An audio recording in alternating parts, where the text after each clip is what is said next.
Hello class 7 chapter 6 science physical and chemical changes. इस chapter को हम स्टार्ट कर रहे हैं।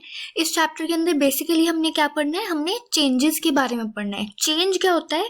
चेंज होता है कोई भी चीज़ जो कि मान लो ऑल्टर हो रही है या फिर किसी चीज़ है उसके अंदर कुछ मॉडिफिकेशंस आ रही हैं, उन्हें हम चेंज बोलते हैं सिंपल लैंग्वेज में। तो इस चैप्टर में हम पढ़ेंगे कि जो चेंज है हम उसको 2 टाइप्स में क्लासिफाई करेंगे, एक फिजिकल चेंज और एक केमिकल चेंज। तो हम देखेंगे कि हमारे एनवायरनमेंट में या फिर जो हमारी सराउंडिंग्स हैं उसमें जो डे टू डे चेंजेस होते हैं वो फिजिकल है या केमिकल है, और इनकी प्रॉपर्टीज जो है वो डिफरेंट कैसी हैं। मतलब कोई ऐसा क्या है जो एक चेंज को फिजिकल बनाता है और दूसरे को केमिकल बनाता है, हम उसके बारे में पढ़ेंगे। Every day you come across many changes in your surroundings. These changes may involve one or more substance. For example, your mother may ask you to dissolve sugar in water to make a cold drink. Making a sugar solution is a change. Similarly, setting curd from milk is a change. Sometimes milk becomes sour. Souring of milk is a change. Stretched rubber band also represents a change. तो first paragraph के अंदर क्या है, basically change के बारे में बता रहे हैं कि चेंज क्या होता है। चेंज हम तब किसी चीज़ को बोलते हैं कि कब वो चेंज हो रही है, जब उसके अंदर जो है कुछ मॉडिफिकेशंस आ जाए, कुछ ऑल्ट्रेशन हो जाए किसी भी चीज़ के अंदर, तो हम कहते हैं कि उसमें चेंजेस आ गए। ठीक है, फॉर एग्जांपल सावर जब होता है मिल्क तो उसका टेस्ट चेंज हो गया, इसका मतलब उसकी कोई प्रॉपर्टी थी जो कि चेंज हो गई, इसलिए हमने बोला उसमें चेंज आ गया। सेम वे जैसे हमने कहा कि शुगर को वाटर में जब डिसॉल्व किया तो चेंज आया, वाटर का जो टेस्ट है, स्वीटनेस बढ़ गई, शुगर क्रिस्टल्स दिखने बंद हो गए, कि चेंज हो गया। तो उसे चेंज कहते हैं जब भी किसी चीज में कोई ऑल्टरेशन या फिर मॉडिफिकेशन आए। Make a list of 10 changes you have noticed around you. In this chapter, you will perform some activities and study the nature of these changes. Broadly, these changes are of 2 kinds, physical and chemical. यानी कि change के जो है 2 types हैं, एक physical और एक chemical. ये 2 types of changes हैं। एक्टिविटी 6.1। अब सबसे पहले हम फिजिकल चेंज के बारे में पढ़ेंगे। क्या होता है activity? Cut a piece of paper in 4 square pieces. Cut each square piece further into 4 square pieces. Lay these pieces on the floor और a table so that the pieces acquire the shape of the original piece. Obviously, you cannot join the pieces back to make the original piece. But is there a change in the property of the paper? तो उसने बोला कि आप क्या करो, paper को ऐसे काटो, पहले उसका वो लो, उसके 4 पीसेस स्क्वायर बनाओ, फिर एक का स्क्वायर बनाओ, ऐसे रखो ताकि वो बराबर हो जाए, और हम देखेंगे कि इससे क्या है, पेपर बन गया। लेकिन क्या है, ये जो पेपर है ये ऑब्वियसली ओरिजिनल नहीं है। यानी कि ओरिजिनल मान लो अगर आपने A4 शीट से स्टार्ट किया, छोटे छोटे पीस हो गए उसके, जब आपने काटना शुरू किया तो ये ओरिजिनल नहीं रहा, जो आप जिसने मतलब कि जिस चीज से आपने स्टार्ट किया था ये वो नहीं रहा। लेकिन क्या पेपर की जो प्रॉपर्टी है उसमें चेंज आया, उसके बारे में हम बात कर रहे हैं। यानी कि पेपर की प्रॉपर्टी क्या होती है कि वो पेपर के जैसे, यानी कि हम उसको एक ऐसे एग्जांपल देते हैं कि यूज देख लेते हैं कि हम लिखने के काम आते हैं। मतलब बेसिकली इसका मतलब क्या है, पेपर जो है वो पेपर ही रहा, चाहे आपने उसको 10 पीस में काटो चाहे 11 पीस में काटो, पेपर जो है वो पेपर ही रहता है। यानी कि उसकी प्रॉपर्टी चेंज नहीं हुई, इसीलिए ये क्या है, एक फिजिकल चेंज है। Collect the chalk dust lying on the floor near the blackboard in your classroom, or crush a small piece of chalk into dust. Add a little water to the dust to make a paste. Roll it into the shape of a piece of chalk. Let it dry. Did you recover chalk from the dust? तो ये क्या है, पहले आपने चौक, या तो ऐसे करो, चौक लो, उसको छोटे छोटे उसको पाउडर बना लो और फिर उसमें वाटर डालो, उसको शेप दो, सुखा दो उसे, तो फिर से चौक बन जाएगा। तो ये भी क्या है, चौक से, पाउडर से चौक बनाना is a physical change. Physical change की बात हो रही है। क्यों? क्योंकि चौक जो है, भले हमने उसमें पानी डाला, उसे सुखाया, सब किया, वो चौक ही रहता है, वो कुछ और नहीं बन जाता। तो जब कोई ऐसा चेंज हो जहाँ पे प्रॉपर्टी ऑफ द मटेरियल और सब्सटेंस डज नॉट चेंज, उसे हम बोलेंगे physical change. Activity 6.3। Take some ice in a glass or plastic tumbler. Melt a small portion of ice by placing the tumbler in the sun. You now have a mixture of ice and water. Now place the tumbler in a freezing mixture, ice plus common salt. Does the water become solid ice once again? तो अब आपने क्या किया, इसी को salt में रख दिया, इसको फ्रीज कर दिया। हमने क्या लिया, आइस लिया, उसको टम्बलर में डाला, उसको पहले पिघलाया, फिर उसके अंदर उसको फिर से फ्रीज कर दिया। फ्रीज करने के बाद क्या है, हमने देखा वो फिर से आइस बन गई। फ्रीजिंग मिक्सचर का यहाँ पे क्या मतलब, अगर आपके पास कोई फ्रिज वगैरह नहीं है फ्रीज करने के लिए तो ice plus salt, common salt डाल दो। इंपॉर्टेंट क्वेश्चन, 1 वर्ड क्वेश्चन कि फ्रीजिंग मिक्सचर का क्या मतलब होता है, आइस प्लस सॉल्ट। ठीक है, तो उससे हम देखेंगे कि फिर से आइस जमनी शुरू हो गई। तो फिर से जब आइस जमनी शुरू हो गई तो हम क्या बोलेंगे कि आइस से शुरू किया था, आइस पे आ गए, चेंज नहीं हुआ किसी भी प्रॉपर्टी का, तो ये भी एक फिजिकल चेंज है। Activity 6.4. Boil some water in a container. Do you see the steam rising from the surface of water? Hold an inverted pan by its handle over the steam at some distance from the boiling water. Observe the inner surface of pan. Do you see any droplets of water? तो हमने पहले भी पढ़ा हुआ है, आपने छोटी classes में भी पढ़ा है कि कंडेंसेशन ऑफ वाटर हो जाती है। कैसे होती है, स्टीम जो है हॉट है और जो पैन का सरफेस है वो कोल्ड सरफेस है। तो जैसे ही वो पैन के साथ जो स्टीम है, जो वाटर वेपर है पैन के साथ कांटेक्ट में आता है तो वो कंडेंस होके वाटर ड्रॉपलेट्स बना लेता है। Do you see any water droplets? Yes, you will see water droplets. Why? Because of the process of condensation. और हमने वाटर से शुरू किया था, हमको वाटर मिल गया, प्रॉपर्टी में देयर इज नो चेंज। इसका मतलब ये भी कौन सा एग्जाम्पल है, it is an example of physical change. Physical change का ये एग्जाम्पल एक्टिविटी 6.4 में। Activity 6.5. Caution: be careful while handling a flame. Hold a used hawk saw blade with a pair of tongs. Keep the tip of free end on the flame of a gas stove. Wait for a few minutes. Does the change of the tip of a blade occur? Does the color of the tip of the blade change? Remove the blade from the flame. Observe the tip once again after some time. Does it get back to its original color? In activity 6.1 and 6.2 above, you saw that paper and a piece of chalk underwent changes in size. In activities 6.3 and 6.4, water changes its states from solid to liquid or from gas to liquid. In activity 6.5, the hawk saw blade changed color on heating. Properties such as shape, size, color, state of substance are called physical properties. तो इसके अंदर हमें एक नया term मिला है, physical properties की बात हो रही है।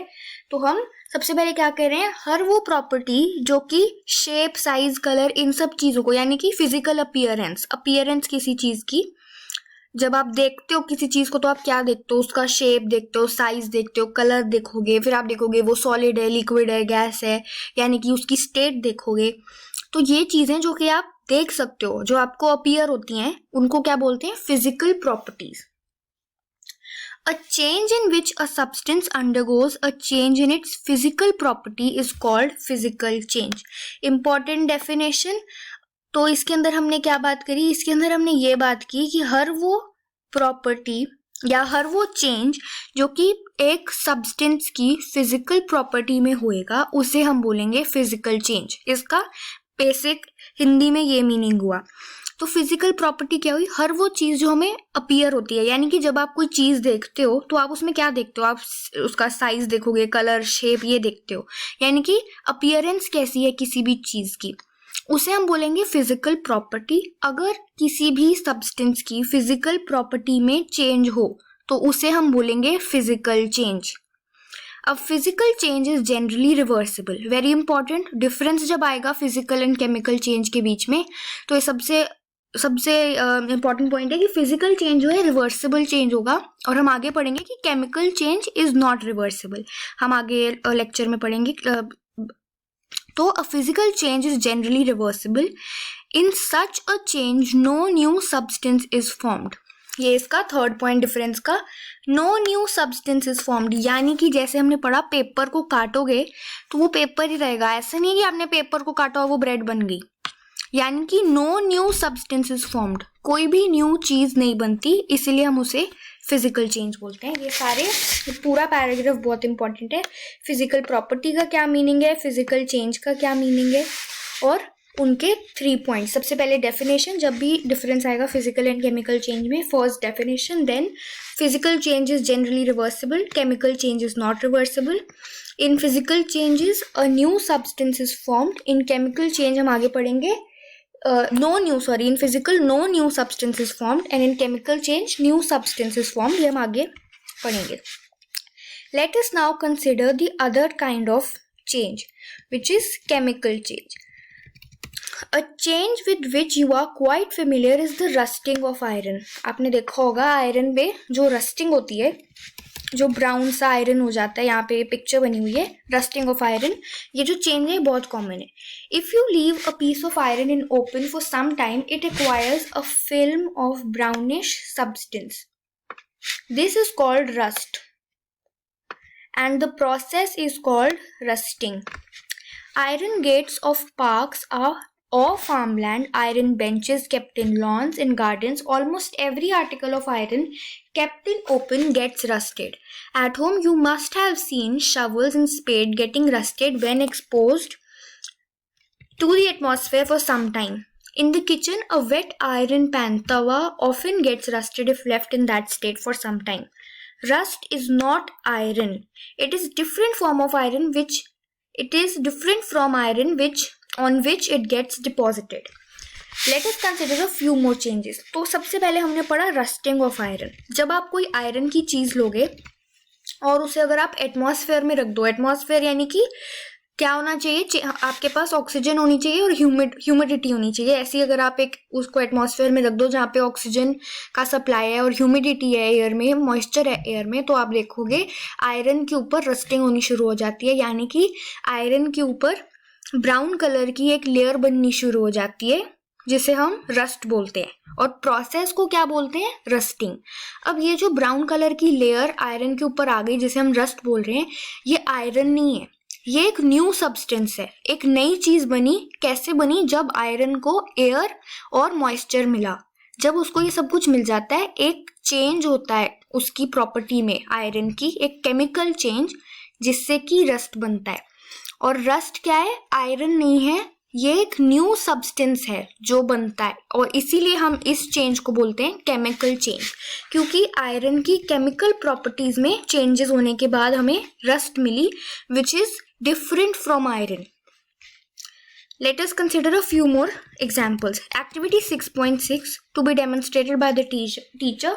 Caution, it is dangerous to look for long at the burning magnesium ribbon. The teacher should advise children not to stare at the burning ribbon. Get a small piece or a thin strip of ribbon of magnesium. अगर school में जो भी बच्चे भी जाते होंगे उन्हें पता लगेगा, टीचर्स करके दिखाएंगे, मैग्नीशियम का रिबन मिलता है, उसको जब हम आग लगाएंगे तो हमको एक पाउडर मिलेगा, आप देखना। Clean its tip with sand paper, bring the tip near a candle flame, it Burns with a brilliant white light. When it is completely burnt, it leaves behind a powdery ash. बहुत पतला, मतलब बहुत powder जैसा आपको कुछ मिलता है। Does the ash look like the magnesium ribbon?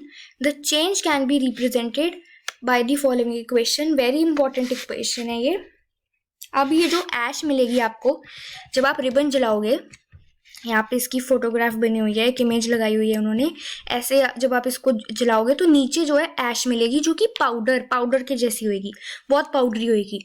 तो ये जो है पाउडर एक्चुअली रिबन नहीं है। क्यों? क्योंकि हमने यहाँ पर देखा रिबन जो है वो मैग्नीशियम है, और हमने जब उसको बर्न किया तो वो ऑक्सीजन मिली उसे। कैसे? हमें पता है कि कैंडल या जब भी कोई फ्लेम बर्न होती है, फायर बर्न होती है, उसे ऑक्सीजन जो है नेसेसरी चाहिए।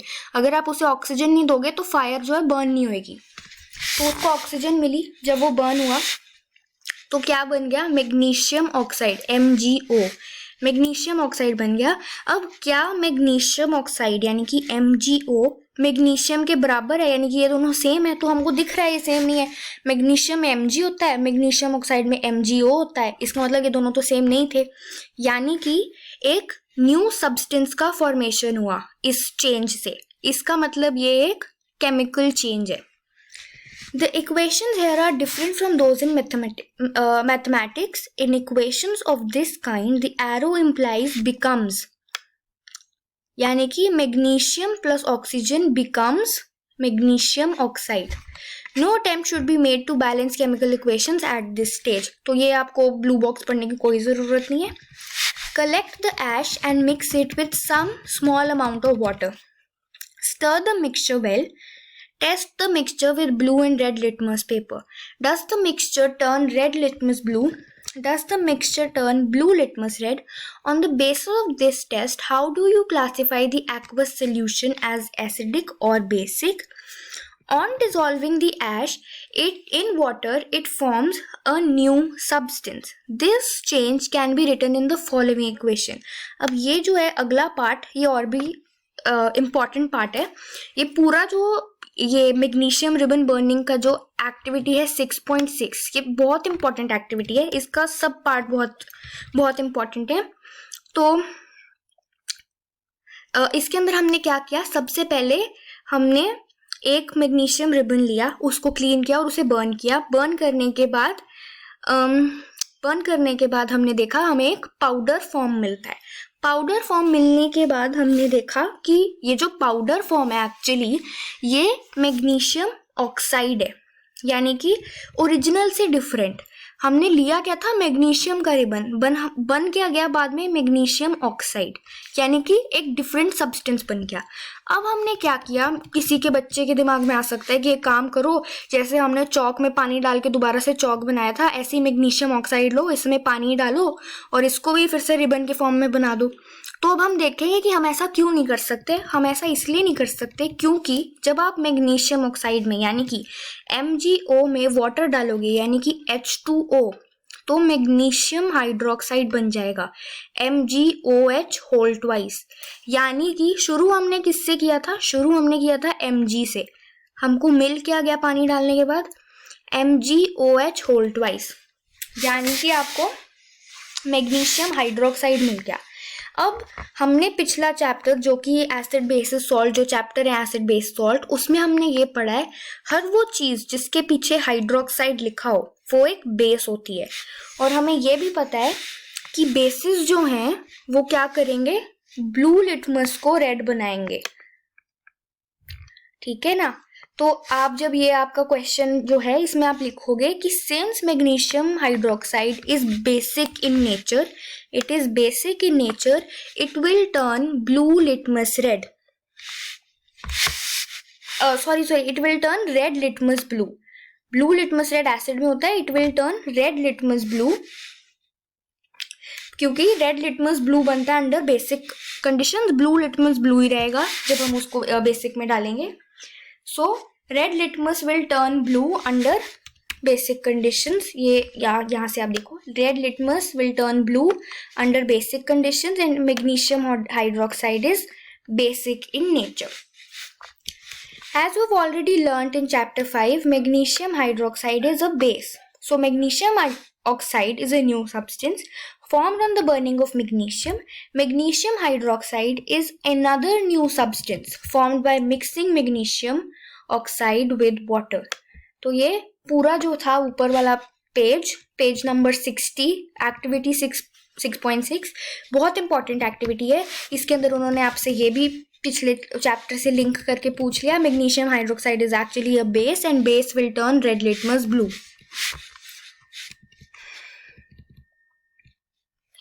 Activity 6.6 to be demonstrated by the teacher, dissolve about 1 teaspoonful of copper sulfate, blue vitriol और नीला थोथा इसको बोलेंगे, आपने सिर्फ इसको कॉपर सल्फेट लर्न करना है, in about half a cup of water in glass, tumbler और बीकर. बीकर के अंदर आपने कॉपर सल्फेट जो है उसको डिसॉल्व करना है. Add a few drops of dilute sulphuric acid, सबसे पहले कॉपर सल्फेट फिर sulphuric acid to the solution. You should get a blue colored solution. Have a small sample of the solution in a test tube or glass bottle. Drop a nail or use shaving blade into the remaining solution. Wait for half an hour or so. Observe the color of solution. Compare it with the color of sample saved separately. Change of solution from blue to green. जब आप देखोगे blue to green ये बहुत significant होता है, is due to the formation of iron sulphate. Iron sulphate बनेगा आपके पास, a new substance, the brown deposit on the iron nail is copper, another new substance. We can write reaction as copper sulphate लिया आपने blue, iron sulphate solution बना green, और उसमें आ गई copper. तो ये जब एग्जाम्पल स्कूल में टीचर्स करके दिखाती हैं तब आपको बहुत क्लियर आपको ये दिखेगा। इसके अंदर हमने क्या किया, हमने इसको सिंपल लैंग्वेज में एक बार समझते हैं। हमने एक बीकर लिया और उसके अंदर हमने कॉपर सल्फेट डाला। कॉपर सल्फेट आपको कैसी है, पाउडर के या हल्का सा ना रफ फॉर्म में मिलेगा, यानी कि ये सोल्यूशन नहीं है, सॉलिड फॉर्म में मिलेगा। तो आपने 1 चम्मच लिया कॉपर सल्फेट का और आपने उसको डाल दिया एक बीकर के अंदर। अब आपने क्या किया, इसके अंदर सल्फ्यूरिक एसिड डाल दिया, एक एसिड डालना है। एसिड डालने के बाद जब आप इसका कलर देखोगे तो आप देखोगे कि ये ब्लू कलर का दिख रहा है आपको। अब आपने क्या किया, ये ब्लू कलर वाले इसी सोल्यूशन में एक आयरन नेल डाल दी, यानी कि आयरन का कोई भी पीस डाल देना है आपने। जब आपने इसमें आयरन डाला तो आप देखोगे कि आयरन से ये जो सोल्यूशन है इसका कलर हो गया ग्रीन, और ये जो आयरन डाला है आपने इसके ऊपर ब्राउन कलर की डिपॉजिट आ गई, जिसको हम बोलेंगे कॉपर। ये ब्राउन कलर का डिपॉजिट जो है ये रस्ट नहीं है, ये रस्टिंग ऑफ आयरन का प्रोसेस नहीं है, ये याद रखना, क्योंकि कुछ बच्चे जो है कंफ्यूज हो जाते हैं कि ब्राउन डिपॉजिट हमेशा रस्टिंग होती है आयरन पे। रस्टिंग डिफरेंट चीज है। रस्टिंग कब होगी, जब आप मॉइस्चर दोगे आयरन को एटमॉस्फेयर के अंदर। यहाँ पे क्या हो रहा है, यहाँ पे कॉपर सल्फेट जो है वो डिस्प्लेस हो जाता है और आयरन सल्फेट बन जाता है। यानी कि इस यहाँ देखो जो आपको रिएक्शन दिया हुआ है, कॉपर सल्फेट सोल्यूशन में आयरन जब आया तो उसने यहाँ से कॉपर को निकाल दिया और क्या बन गया, आयरन सल्फेट सोल्यूशन। अब कॉपर निकाल दिया तो कॉपर क्या करेगा, ऐसे अलग पड़ा रहेगा। अब अलग वो कैसे पड़ा रहेगा, ब्राउन डिपॉजिट के अंदर। समझ में आया, बहुत इजी है याद करना। कॉपर सल्फेट हमने लिया, सोल्यूशन कैसे बना, उसके अंदर हमने सल्फ्यूरिक एसिड डाला तो कॉपर सल्फेट हमारे पास सोल्यूशन आ गया। फिर हमने उसमें आयरन डाला, आयरन ने क्या किया, यहाँ से कॉपर को बाहर निकाला और खुद आ गया वो, और उसने बोल दिया कि अब ये आयरन सल्फेट सोल्यूशन है। तो जब आयरन ने कॉपर को निकाला तो कॉपर क्या करेगा, कॉपर ऐसे ही बैठा रहेगा, तो वो क्या बन गया, एक ब्राउन कलर की डिपॉजिट आ गई, कॉपर बाहर निकल गया उस सोल्यूशन से। तो ये एक रिएक्शन है। अगला जो है एक्टिविटी 6.8, ये हम नेक्स्ट लेक्चर से स्टार्ट करेंगे।